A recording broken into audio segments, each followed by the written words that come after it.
বন্ধুরা, আশা করি তোমরা সকলেই ভালো আছো। আমিও বেশ ভালো আছি।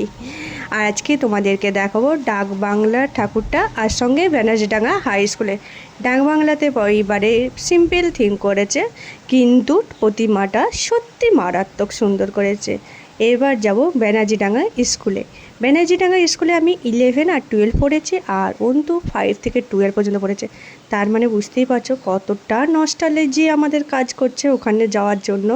থেকেও বড় ব্যাপার হচ্ছে ওখানে প্যান্ডেলটা এত সুন্দর আর এত সূক্ষ্মভাবে সব কিছু ফুটিয়ে তুলেছে, দেখলেই তোমাদের চোখটা জুড়িয়ে যাবে। তাই ওখানে তো যাওয়া মাস্ট, আমাদেরকে যেতেই হবে, তাই না? আর তোমাদের সাথে কথা বলতে বলতে আমরা স্কুলে পৌঁছেও গেছি। আর চারিদিকে লাইটিংগুলো দেখো কি সুন্দর, আর কত ভিড় দেখছো। এদিকে অনুষ্ঠান হচ্ছে। এবছর পুজোতে একটা জিনিস কমন আছে, প্রত্যেকটা প্যান্ডেলেই অনুষ্ঠানটা ঠিক মাস্ট রয়েছে। আর এই জন্যই প্রত্যেকটা প্যান্ডেলে ভিড়ের পরিমাণটাও একটু বেশি ছিল। আর প্যান্ডেলটা দেখো কি সুন্দর করেছে, তাই না? আর এইদিকে ট্রেনের ছবি আঁকা আছে না, ওখানটা আমাদের সাইকেল স্ট্যান্ড ছিল। আশা করি এখনও ওই দিকটা সাইকেল স্ট্যান্ডই আছে, এখানে আমরা সাইকেল রাখতাম। আর এদিকে ছিল আমাদের ক্লাসরুমগুলো। এই যে ক্লাসরুমের দিকে একটু ভিডিও করেছি, তোমরা দেখতেই পাচ্ছ। আর এটা সাইকেল স্ট্যান্ড ছিল।